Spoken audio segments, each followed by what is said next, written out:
네, 민주당이 지난 대선과 관련해 특검 도입을 공식 요구하면서 오늘 하루 국회 일정을 모두 보이콧했습니다. 여야는 국회 파행을 서로 상대 탓으로 돌리며 비난했는데요. 자세한 내용 알아보겠습니다. 정치평론가 황태순 위즈덤센터 수석연구위원 그리고 김만음 한국정치아카데미 원장 나와 있습니다. 두 분 안녕하세요. 네, 안녕하세요. 국가기관의 대선 개입 의혹과 관련해서 민주당 문재인 의원은 10시간 가까이 소환 조사했는데 새누리당 김무성 의원 등은 서면 조사에 그치겠다 이런 말이 나오니까 형평성 논란이 일었단 말이죠. 그러니까 검찰이 하루 뒤에 이제 소환 일정을 밝혔습니다. 네, 어떻게 보셨습니까? 당연하죠. 수요일 날 문재인 지난해 이제 1,469만 표 얻었던 문재인 의원 어쨌든 간에 야당의 대선 후보였던 분이 어쨌든 참고인입니다만은 한 10시간 가까이 이제 검찰에 조사를 받았어요. 물론 뭐 본인이 지난 10월 10일 뭐 차라리 나를 소환하라 이야기했고 또 이 부분은 본인이 직접 나가서 뭐 성명을 하자면 안 되는 부분이 있는 건 사실입니다. 그런데 문제는 또 검찰에 고발해놓은 야당에서 뭐 김무성, 또 권영세 이런 분들에 대해서는 서면으로 뭐 조사 끝내려는 듯한 분위기가 보이니까 야당에서는 당연히 반발하죠. 그리고 검찰의 어떤 형평성 문제, 또 흔히 얘기해서 뭐 정권의 실세 눈치 보는 것이냐 이런 비난에 직면하다 보니까 이제 검찰도 또 뭐 김무성 의원도 본인도 뭐 출두하겠다 그러고 하니까 뭐 다음 주에 순차적으로 김무성, 정문원, 서상기 또 권영세 지금 뭐 주중대사도 입장을 표명하기를 일단 답변서는 보냈습니다만 거기서 필요하다면 언제든지 소환에 응하겠다 뭐 그런 입장인데 이 부분은 사실은 검찰이 처음에 좀 매끄럽게 처리 못했던 측면이 맞아요. 왜냐하니까 뭐 문재인 의원을 갖다가 뭐 참고인으로 부르려면 당연히 김무성, 정문원, 뭐 서상기, 권영세 이런 분들 야당에서 고발되어 있는 상태에 있는 분들 당연히 불러서 진위 여부를 확인하고 묻는 것이 맞았겠는데 이런 부분은 조금 뭐 검찰이 아무래도 정무적 감각이 떨어지지 않았나 봅니다. 정무적 감각이라면 기술 정도 얘기겠는데 근본적으로 문제가 있다고 봐야겠죠. 지난주부터 얘기가 나왔던 마지막 그 문재인 의원 소환 관련해가지고 저는 그 문재인 의원 주변이나 민주당에서 너무 정치적인 의미를 두고 주장하는 것도 뭐 그럴 필요 없다. 이를 마무리하는 과정 속에서 총책임자였던 문재인 의원을 뭐 소환하는 것은 뭐 당연할 수 있다. 참고인으로서 뭐 그렇게 얘기했는데 이게 당연히 먼저 고발이 됐던 것은 진전이 안 되고 있고 또 드러난 거 보니까 그것도 이쪽은 바로 현장에 소환했으면서도 또 서면 조사했던 것이고 또 이후에 보니까 김무성 의원 오늘 발언까지 포함해서 검찰이 그 상황에 대해서 얘기하는 게 많이 왔다 갔다 해요. 처음에는 뭐 권영세 주중 대사만 서면 조사했고 그다음에 김무성 의원에 대해서는 방침이 결정 안 됐다라고 얘기했는데 또 김무성 의원은 서면 조사 용지는 받으라는데 아직 답변 안 하고 있다 했다가 오늘은 또 용지는 받았지만은 뭐 출두하려고 한다 이야기하는 과정이 이렇습니다. 무엇보다도 이게 지금 대화록 관련 실종이 확인된 다음에 청와대에서 어떻게 진행됐는가 추가로 수사했던 거 한참 뒷일 아닙니까? 먼저 고발 조치됐던 건 진행이 안 되고 있고 이렇게 된 것은 나올 만하다는 거고 이게 그동안에 야당이 말로써 제기했을 경우에 거기에 호응하는 답변을 청와대나 여당이 해왔느냐 라고 보자면은 그냥 지나치거나 아니면은 묵묵부답인 상황에서 지금 중요한 기점이었죠. 그래서 민주당이 오늘은 어쨌든 간에 총력적인 문제를 제기했고 오늘 상황을 두고 윤상현 수석부 대표는 명분 쌓기라고 얘기하는데 뭐 이러는데 갑자기 대감 절정을 찾아간 건 아니죠. 당으로서 굉장히 중요한 국면이고 또 이번 주초에 누굽니까?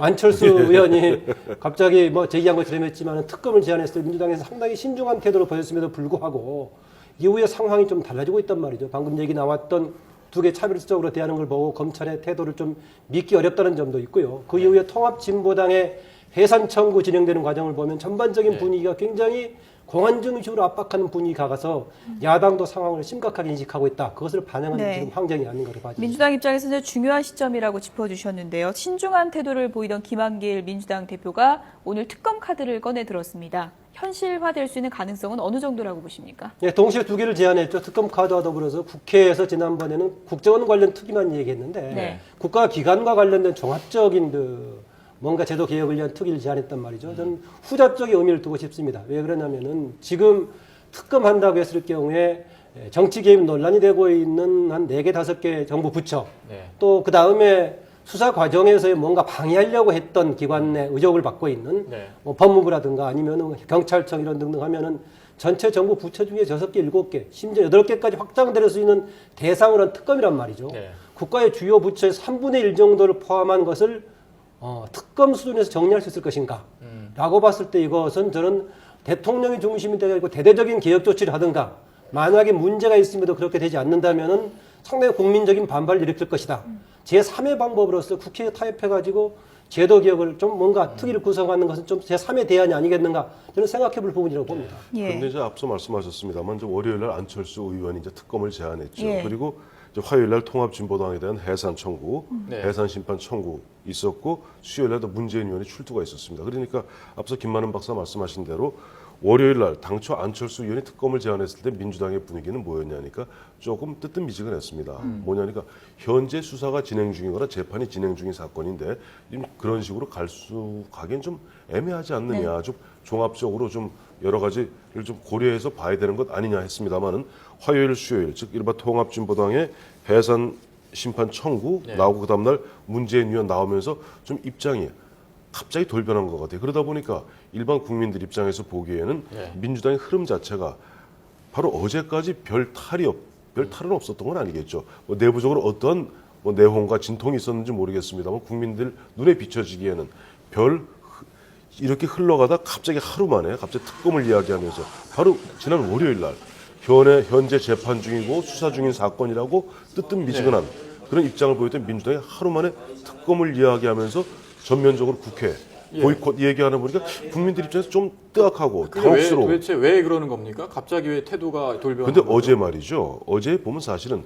1시간짜리 의총이 있지 않았습니까? 거기에서 전병헌 원내대표하고 김기식 의원이죠. 김기식 의원. 김기식 의원하고 좀 설전이 있었죠. 김기식 의원이 뭐냐니까 이른바 486과 젊은 층들, 초선, 재선들의 입장을 대변하듯이 이런 식으로 좀 아까 우리 김만은 박사님 말씀하신 대로 박근혜 정부가 공안정국적 분위기를 몰고 오는데 이렇게 좀 미지근하게 대응했어야 되겠느냐 하는 식의 어떤 강한 톤으로서 지도부와 원내 지도부를 좀 강하게 공격을 했고 거기에서 전병헌 원내대표도 조금 당혹한 듯한 그런 모습을 취한 가운데 하루 만에 보면 좀 강경한 목소리를 내는 쪽으로 바뀌었고 오늘도 마침 대검에 나갔던 분들이 이렇게 면면들을 살펴보니까 흔히 얘기하는 친노 구시리 분들이 앞장서 있더군요. 그게 뭐 당내 구성원에서 상대적으로 강경파들이 좀 앞서는 분위기 때문에 이 상황이 생겼다라고 결과적으로 얘기할 수 있을지 모르겠지만 앞서 얘기 때 분명히 중요한 분기점이 있었습니다. 월요일 날 그 안철수 의원이 제기를 했을 때 민주당이 조금 단서 조항을 걸면서 동의했던 배경에는 그런 이유가 있지 않습니까? 이전에 이미 윤석열 팀장이 교체가 됐을 때 그때 윤석열 팀장을 다시 그 자리에 앉히든가 아니면 특검을 해야 된다고 민주당에서 강하게 주장했습니다. 그 당시에는 그 외압이라는 분위기가 국민들의 여론조사에 상당히 강하게 나왔고 그런데 그게 좀 바람이 꺼진 상태였습니다. 그래서 새로 교체된 분위기, 검찰총장 교체가 되고 수사팀장 교체가 되고 수사팀원들도 교체가 된 상황에서 민주당은 좀 의혹을 많이 두고 있지만 그래도 구체적으로 진행되는 과정을 보자. 진행되는 과정 속에서 검찰이 정말로 중립적이고 객관적인 역할을 못하면은 그때 보자라고 했었는데 최근 기류에서는 좀 문제가 있다. 그래서 상당히 강하게 느꼈던 것 같고요. 제가 누차 말씀드립니다만은 순서로 봤을 때도 굉장히 먼저 고발이 됐던 피고발임에 대한 대응 조치하고 그다음에 참고인 대응 조치하고 아주 상반되게 되고 있고요. 그리고 이후에 대응하는 검찰의 해명 2차장 검사 서울지검 대한 설명하는 것 보니까 서면 조사 아니니 뭐 결정했니 안 했니 과정을 보면은 뭔가 정권하고 결합돼 가지고 상황에 대한 미봉책으로 대응하는 인상을 강하게 주고 있어서 이런 조치가 나오는 것 같은데요. 이후에 지금 민주당의 대처가 어떻게 갈 것인가? 저는 오늘은 일단 대검찰청 방문하고 중심으로 갔기 때문에 오늘 점심부터 오후에 일정이 중단됐습니다만은 이후의 일정 당장 월요일 날 감사원장 인사청문회부터 어떻게 진행될 것인가? 이것은 이미 정해진 길이 아니고 야당과 대통령, 청와대 쪽에서 어떻게 최근에 이 문제에 대해서 호응하느냐에 따라 상대적으로 결정될 문제다 그렇게 봐집니다. 근데 좀 그런 측면도 있지만요. 사실은 지금 민주당 입장에서 어떻게 보면 조금 조건부적 보이콧이에요.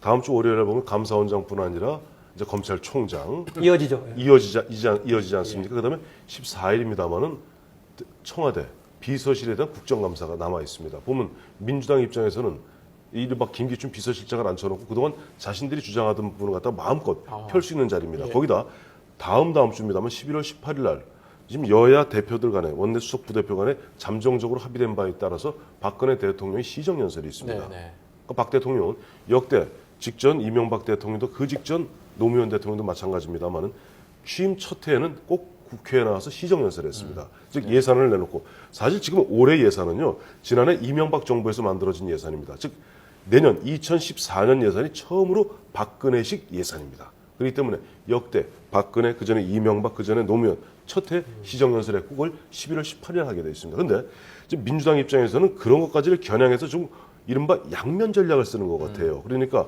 일단 보이콧을 한다 그러면서 자신들한테 조금 유리한 자기들이 말을 펼 수 있는 인사청문회, 세 건의 인사청문회라든가 또 한 건의 이른바 대통령 비서실에 대한 국정감사에서는 아마 여전히 참여할 겁니다. 그러면서도 지금 입법을 관련한 그런 입법 논의라든가 예산 이 부분에서 조금 보면 스텝을 흐리고 있거든요. 뭐냐니까 정부에서는 사실 12월 2일까지 통과하게 돼 있는 예산안이 더뎌지면 더뎌질수록 속이 타는 것은 정부입니다.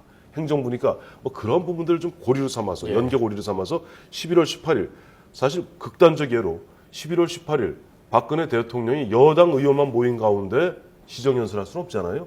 그런 것까지를 갖다가 다방면으로 포석하는 가운데 지금 야당에서 요구하는 것은 지금 요구하는 뭐뭐들이 있어요. 그런 부분들을 갖다가 지금 새누리당과 정부에다 압박을 가하면서 일종의 지렛대로 쓰고 있는 것이 아닌가 보고 있습니다. 제가 아까 이게 특검으로 좀 성사되기가 쉽지 않은 측면이 정부 기관이 6개, 8개까지 포함되어 있다. 이게 지금 논란이 되고 있다면은 괜히 지금 야당에서 제기하고 있는 게 아니지 않습니까? 상당 부분 국정감사 과정 속에서 이제 제기가 된 것들이기 때문에 여기에 대해서 상당히 커다란 방향 전환을 포함한 박근혜 대통령의 조치가 좀 필요하다고 봐집니다. 아까 윤상현 수석 부대표가 얘기하기를 지금 국회 파행의 책임을 야당 문제 생떼잡기라고 얘기하고 있는데 당연히 물론 야당이 지금 참석하지 않으니까 국회 운영이 지금 중간에 중단이 됐지만은 그 원인을 누가 제공했느냐라는 점에서 봐야 될 것 같고요. 그 다음에 이게 설령 야당이 극단적으로 생트집 잡기를 하고 있다 하더라도 궁극적인 책임은 누가 져야 되느냐? 정부 여당이 져야 되는 겁니다. 왜 그러냐면 국정 운영의 책임을 맡고 있기 때문에 그 점에서는 정부 여당이 보는 관점에서 야당이 하는 게 설령 마음에 들지 않는다고 하더라도 그걸 껴안고 가야 될 책임이 여당에 있다. 이런 관점에서 지금 전국을 보는 게 필요하다고 봅니다.